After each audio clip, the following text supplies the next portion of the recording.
Hello guys! Welcome to our channel. I am Sini at today ang ituturo ko sa inyo ay kung paano gumawa ng white chocolate ganache. Kung napanood niyo na yung aking vlog tutorial sa milk chocolate ganache, this time white chocolate ganache naman ang ituturo ko sa inyo. Ang pinakamadaling gawing ganache sa lahat is dark chocolate ganache. Next, si milk chocolate ganache. And ang mas maraming nahihirapan sa paggawa ng ganache is si white chocolate ganache. Ang kailangan lang natin 2 ingredients. We need 1 kilogram of white chocolate compound and then 3 pack ng all-purpose Nestle cream. Okay, so lagay na natin sa kawali. Of course, we need kawali. So, simutin lang natin maigi ang ating Nestle cream kasi sayang, no? Isa to sa nagpapasarap ng ating white chocolate ganache. Sa next vlog ko, ituturo ko sa inyo kung ano-ano yung mga pwede nating magawa na design using white chocolate. So, ang customer nyo, masasatisfy na siya sa lasa, masasatisfy pa siya sa design. Yun yung important sa akin. So again, kagaya ng tinuro ko sa milk chocolate ganache, itong white chocolate, unti-unti ang paglagay natin ng chocolate hanggang sa natutunaw na siya. If you are going to sell cakes, no, tapos you are after the taste and you want to use white ganache or white frosting, I suggest you try this white chocolate ganache. Iba kasi yung linamnam niya talaga. Kagaya sa milk chocolate, wag nyong ipabubbles ang inyong cream. Tamang mainit lang siya, warm lang yung cream nyo. That's enough para ma-melt na yung chocolate compound natin. And then I'm gonna be teaching you also on how to apply this white chocolate ganache.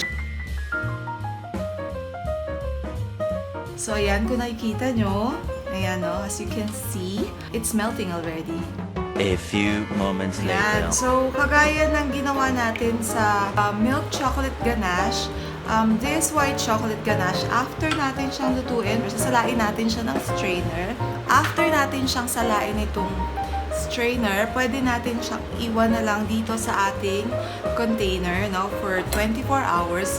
And then after 24 hours, pwede na natin siya magamit. Or, if you want, you may put it inside your fridge, no, para mas madali mo siyang magamit. So, mga after 6 hours lang, malamig na yan, at chill na yan, pwede mo na siyang i-apply.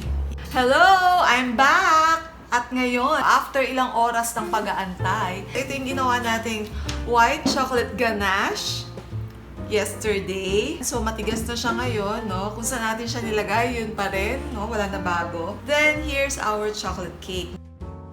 Chocolate cake yung gagamitin ko kasi ito talaga yung na-master ko na cake and talagang kahit sino talaga yung makatikim, nasasarapan dito sa chocolate cake na to. Kaya, siya yung gagamitin ko rin today. So, yan. So, ngayon, kuha muna tayo ng ayan, no? Nakita nyo, yung ating white chocolate ganache, hindi na siya runny, no? Hindi na siya nagpo-flow kung gumagawa kayo ng chocolate ganache at nahihirapan kayo sa kanya dahil bumabagsak. Pero itong ating white chocolate ganache, hindi siya bumabagsak.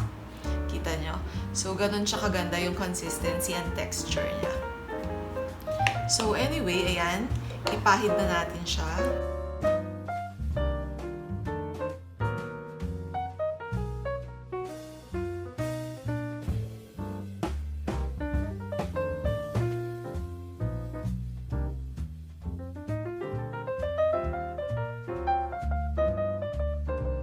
So yan, hindi muna natin kakapalan kagaya ng ginawa natin sa milk chocolate ganache.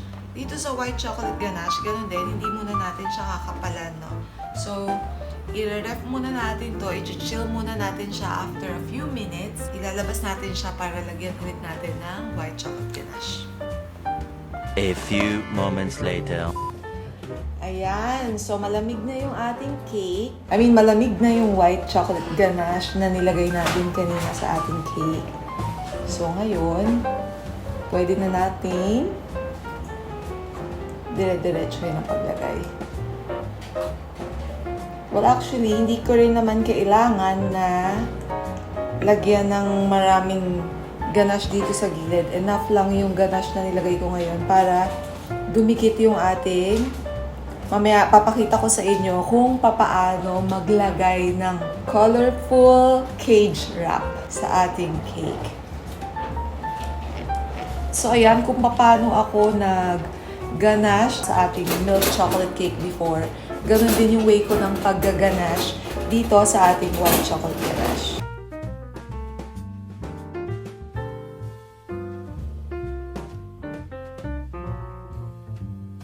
So, ayan yung sides. Okay.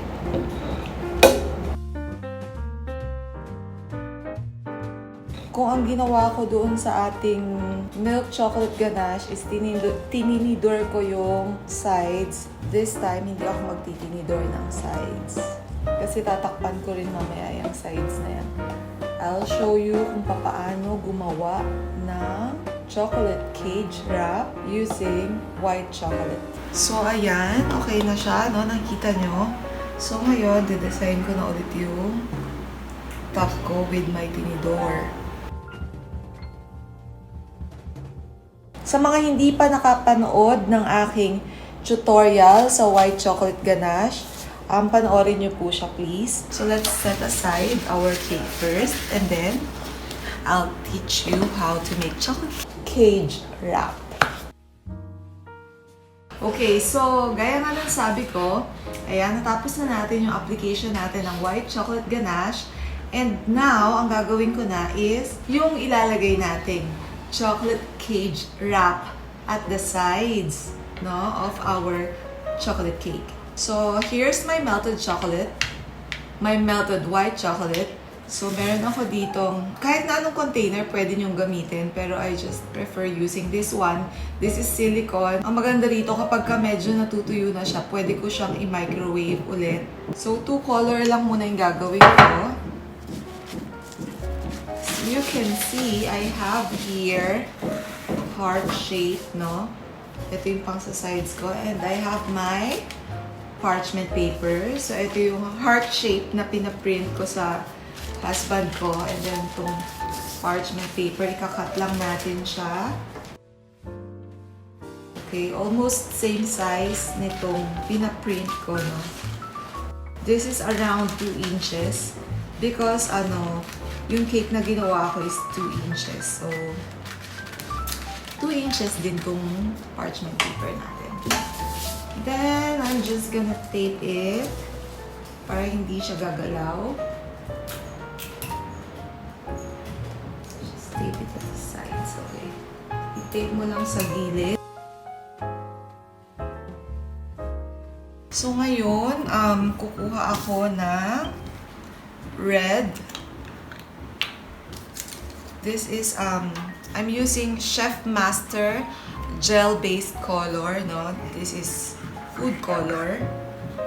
So, kuha ako ng red. Konting white chocolate lang hinilagay ko dito. Ayan, ganyan lang karami. Because, hindi ko siya kailangan marami. Dahil, pang gilid ko lang naman siya. Pang side lang. So, kailangan kung pang border ko lang siya dun sa heart, medyo siya, medyo makapal. So, let's add more.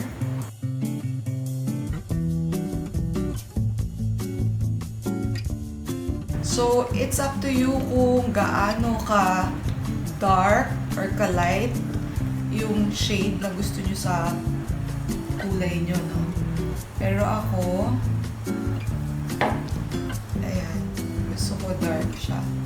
So, it's up to you kung anong design din yung gusto nyong i-print or yung iba, pwede nyo namang i-drawing kung magaling kayo mag-drawing. But, in my case, wala akong talent sa drawing. So, thank God meron tayong computer.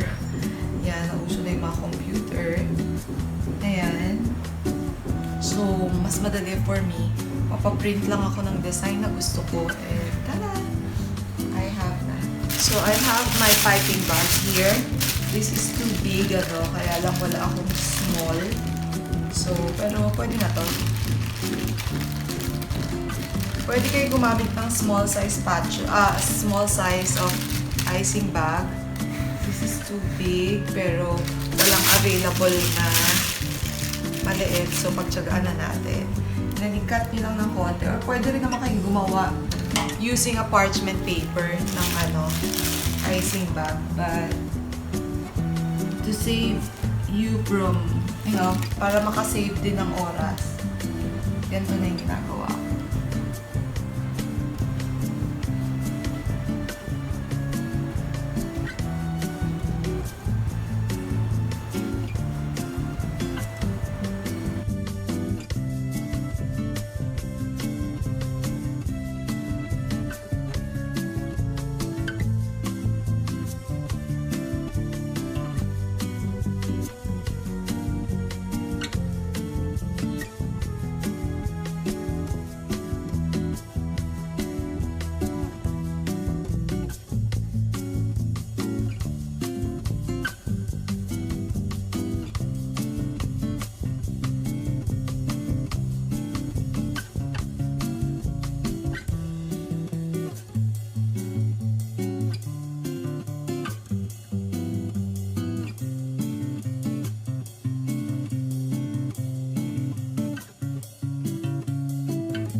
Okay, so tapos na ako sa border ng heart.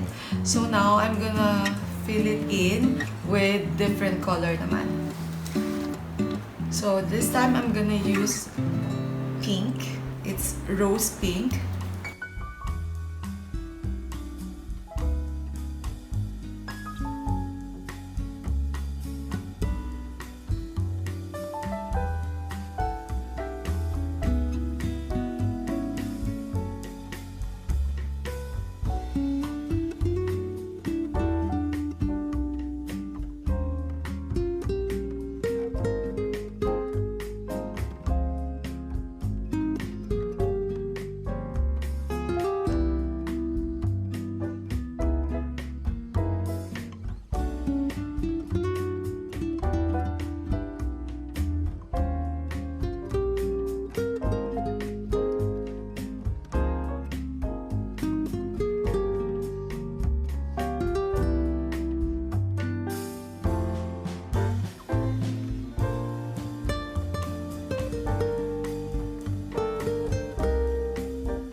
Get white chocolate on another icing bag.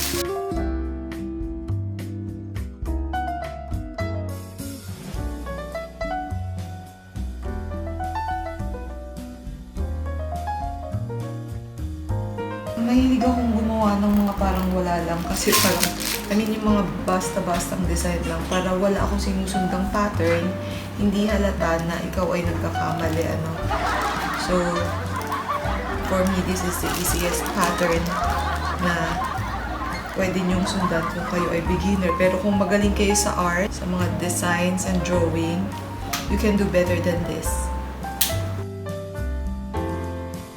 So, ayan. Palamigin lang natin siya ng konti dyan, no? Antayin lang natin hanggang sa tumigas siya ng konti. And then, I'll show you kung paano natin yan ilalagay sa ating cake. Ayan.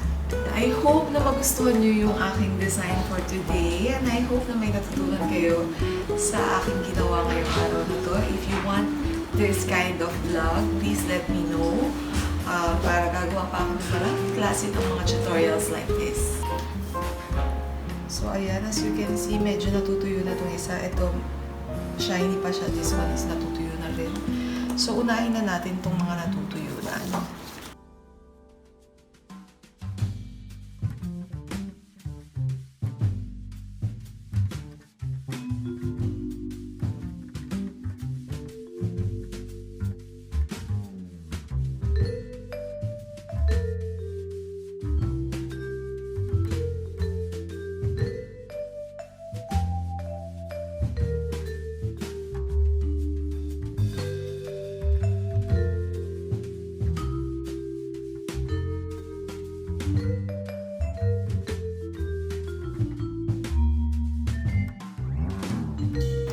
Peel ko lang ng konti itong nasa side.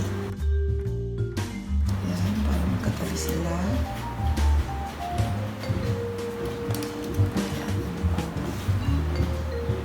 So, nakita nyo. Ayan, ang ganda. Kitang-kita yung nasa gilid. Okay.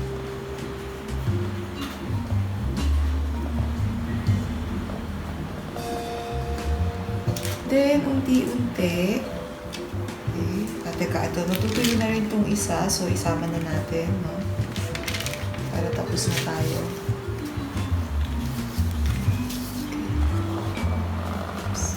Just be careful. Anyway, malambot pa naman siya. So, oops, sorry. So, i-peel natin ng konti itong side na to. Ayan, nakita niyo yung ginawa ko. To give way dito sa ating papasok. Then, little by little. Ayan. So, kung makikita nyo, ayan, sobra yung nagawa ko na hard, but it's okay. So, ito na lang yung natin. So, ipipilang natin ang konti itong unang nilagay natin. And then, didikit na natin yung sumunod na nilagay natin. Yung last na nilagay natin. Kaya unti-unti, ipil natin dahan-dahan. Just be careful na masira ang yung design. Okay. So now, okay. Ito, medyo idikit lang natin. Okay, and let's peel the parchment paper slowly. Okay. So this, itong nagkadikit na to, this will be the back portion na lang ng cake. So hindi mo ipapakita yan. Pag nag-take ka syempre ng picture, dito ka magpapakita ng design mo sa maayos yung harapan mo. Pwede na yung ganyan, pero to hide all those imperfections down there, we may add a little the white chocolate ganache. Let's just add a little of the white chocolate ganache. Let's just add a little bit of chocolate ganache on the sides, no?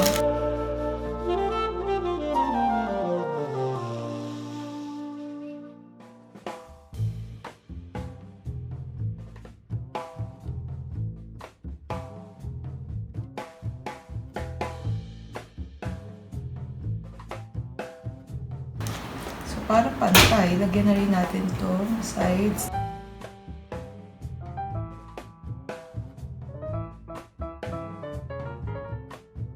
Okay. There you go. So, next.